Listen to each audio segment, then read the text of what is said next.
ভুল করে কেউ তেল নিতে আসবেন না, 2 ঘন্টা অতিবাহিত বাসের হেলিকপ্টার নিয়ে, বাসের রাফাল নিয়ে ভারতে বিশ্বকাপ খেলতে যাবে না বাংলাদেশ। বন্ধুরা, দিল্লি না ঢাকা বলা ব্যক্তিগুলো এখন তাদের অবস্থা হয়ে গেছে ভারতের তেল ছাড়া ফাঁকা। সত্যি 100% সত্যি। ভারতের তেল না যাওয়ায় বাংলাদেশের ঘরের ভেতরে সেই সমস্ত মানুষদের কি অবস্থা, আগে আপনারা ভিডিওটা দেখুন, তারপরে নাই বলি।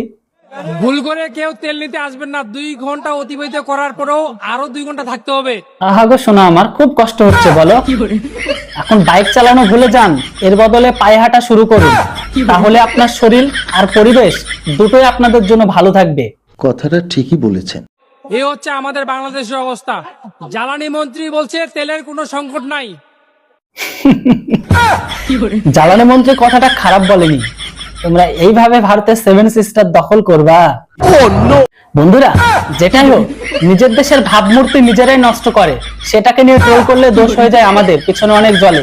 যাই হোক, ভারতের সামরিক শক্তির সাথে বিশ্বের সুপার পাওয়ার বাংলাদেশের সামরিক শক্তির কম্পারিজনটা একবার দেখুন।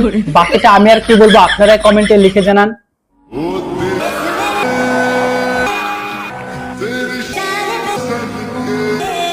তবে ভাই, কথা হলো আমার সাদা মনের সহজ সরল কথা, যে ভারতের সাথে যুদ্ধ করার প্রস্তুতি নিচ্ছ ভালো কথা, কিন্তু দেশভক্তির গানটা যে ভারতে লাগিয়েছো, এটা শুনে আল্লাহ কি আপনাদের মাফ করবে? তাও সত্য।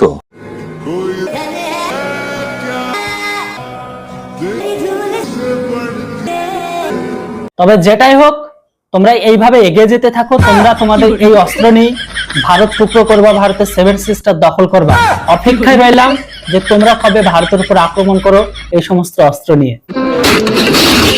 বাসের হেলিকপ্টার নিয়ে, বাসের রাফাল নিয়ে যারা পথ করে ওড়াতে ওড়াতে ভাবে ভারত দখল করবে, তারা আবার দাবি আমরা আগে থেকে জানতাম যে ইন্ডিয়ার ময়ূরভঞ্জনে এগুলা ঠিকমতো বাংলাদেশের দিয়া দিব। এই যে বালন নামের ডনগুলা, যে খেনার ডনগুলা যে প্রদর্শন করা হয়েছে, এগুলো প্রদর্শন করবার কি দরকার ছিল? এই যে লিপস্টিকের মতো মিসাইল, এগুলো প্রদর্শন করবার কি দরকার ছিল? বিশ্ব দরবারে এখন বাংলাদেশের নাক কাটা গেছে। ভুল আছে, হ্যাঁ আমার ভুল হয়েছে, ক্ষমা করে দেন। পৃথিবীর নির্লজ্জার বেহায় জাতি হচ্ছে বাংলাদেশিরা। আমার তো মনে হয় বাংলাদেশিদের নাক কাটা গেছে, কেননা যেটা কাটা সেটা জন্মলগ্ন থেকে ওদের কাটা। তবে প্রসঙ্গটা নয়, প্রসঙ্গ এটা, নাক কান তাদেরই কাটা যায় যাদের লজ্জা বলে কিছু থাকে। আমার তো মনে হয় বাংলাদেশ একটা বেহায় জাতি, এদেরকে কোনো লজ্জা আছে? নিজের দেশের সমরাস্ত্র নিয়ে নিজেরাই টোল করছে, আমরা তো বাইরের দেশের, আমরা তো করতেই পারি। আপনারা কি বলেন এই লিপস্টিক মিসাইল আর করা গেছে সাবমেরিনকে নিয়ে? ভারতে বিশ্বকাপ খেলতে যাবে না বাংলাদেশ, এমন নিউজ দেখলাম কাল। এতেও ছেড়া যায়নি ভারতের বাল। এমনিতেও শত শত বিশ্বকাপ খেলে আমরা ছিটতে পারি নাই কোনো বার। যে বাল তোমরা পারিবা না ছিড়িতে, সেই বাল ধরে কেন করো টানাটানি? যে বাল তোমরা পারিবা না ছিড়িতে, সেই বাল ধরে কেন করো টানাটানি? ছেড়ে দাও এইসব, গিয়ে খাটকা পাও তাড়াতাড়ি। চাটাচাটি বহুত হয়েছে, আর চাটাতে পারবে না কারো বাপে, কারণ তোমাদের চেটে চেটে জিভ গেয়েছে ক্ষয়ে। আইসিসিও একদিন সোজা হবে ওই দাদা বাবুদের ঠাপে। তাই তো আমরা বাংলাদেশিদের পদে লাঠি দিয়ে বের করেছি তাদের। ভারতকে যেসব দেশ ভোট দিয়েছে 99% গড়ে, তারাই এখন বিশ্বকাপ খেলুক। যোগ্যতা নয় কাংলুদের, তারা দূর থেকেই দেখুক। ইন্ডিয়ান লেওরা পিছনে ঘুরে, খেলতে না পারার গর্জন, পৃষ্ঠা নাম্বার 14। ডান হাত বা হাত অজুহাত, বাংলাদেশ ইজ নাও চুদলিং পং।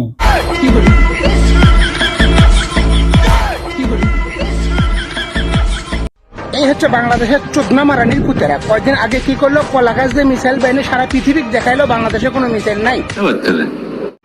আর এখন যখন প্রদর্শনী করতেছে, তখন এই মাদার চোদেরা, এই খনিকের পোলারা মানুষকে জানাচ্ছে কি এগুলোর রেঞ্জ নাকি 15-20 কিলোমিটার, এগুলোর রেঞ্জ নাকি 40 কিলোমিটার।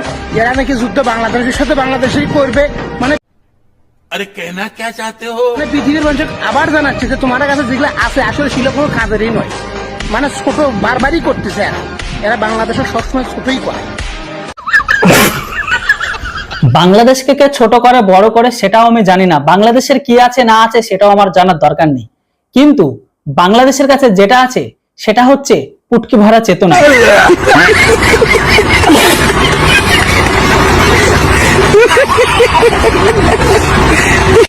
আমাদের ইন্ডিয়ান কোনো কিছু প্রয়োজন নাই, বাংলাদেশে পর্যাপ্ত জিনিস আছে। বাংলাদেশি ভাইদের কইতাছি এই মালটারে কেউ তাড়াতাড়ি পাবনাতে ভর্তি করে আই, নাইলে তোদের যে কটা দিন ভারত থেকে যাইতাছে সেইটাও আর যাইবে না, তোরা না খায়া মরবি। কি আশ্চর্য কথা, কথাটা ঠিকই বলেছেন। পর্যাপ্ত পরিমাণ আছে তোর হাউয়ে বাংলাদেশে আছে সমস্ত সভাপতি আর সহসভাপতি আর কিছু সান্দা ভাই আছে আর ওগর হুন্দি জনগণ ওগর দিবেলা বলি কান্তালা বাস রেডি আছে হালার গেরে হালা এক দাঁতটা গেছে বাইয়া করার তুই।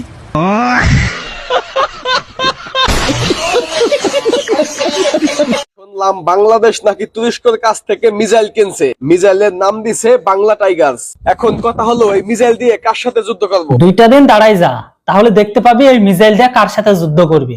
কেন? কেননা তেল নিয়ে তোদের দেশের ঘরের ভেতরে যা পরিস্থিতি শুরু হয়েছে, আর কদিন পর নিজেদের মধ্যে কামড়া কামড়ি শুরু করবি। কেসটা তুমি ধরেই ফেলেছ।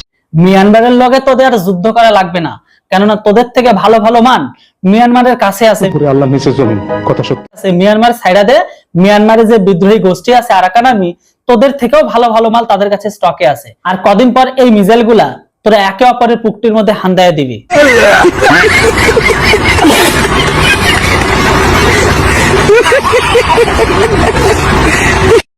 যুদ্ধ করা যাইবো একমাত্র মিয়ানমারের সাথে, মিয়ানমার ছাড়া অন্য কাউকে দেখি না যাদের সাথে যুদ্ধ লাগতে পারে। তবে যাই হোক, মিসাইল কেনছে এটা খুব ভালো হয়েছে, মিসাইল থাকা ভালো।